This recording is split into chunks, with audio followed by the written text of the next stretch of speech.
அப்பொழுது ஜனாதிபதியாக இருந்த இதே ட்ரம்ப் இப்ப 2ஆம் முறையாக இருக்கார். அப்ப இஸ்ரேலுக்கு பயணம் போனார்.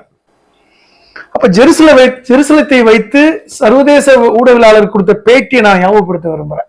என்ன சொன்னார் தெரியுமா? 1948 இஸ்ரேலும் பலஸ்தீனும் 2 நாடுகளாக பிரிந்து விட்டது.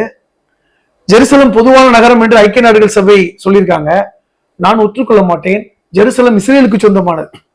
இது ஒரு அமெரிக்க ஜனாதிபதி சொன்னார். ஒன்று. 2வது ஒரு விஷயத்தை ஆணித்தரமா சொன்னார். நான் மீண்டும் ஆட்சிக்கு வந்ததுக்கு பிறகு டெல் அவீவில் இருக்கின்ற அமெரிக்க தூதரகத்தை நான் ஜெருசலத்துக்கு மாற்றி விடுவேன். இந்த 2 ஸ்டேட்மெண்ட் கொடுத்தார். 3வதாக சொன்ன விஷயம் தான் ரொம்ப சர்ச்சைக்குரியது. அப்ப இந்த மேற்கு கரையை நான் மீண்டும் ஆட்சிக்கு வரும்பொழுது இஸ்ரேலோட சேர்த்துருவேன் ஒரு ஸ்டேட்மெண்ட் கொடுத்தார். அதிரடியான ஸ்டேட்மெண்ட். இது என்னது ஒரு அமெரிக்க ஜனாதிபதி சொல்கிற வார்த்தை இல்லை அப்படின்னு சொன்னாங்க.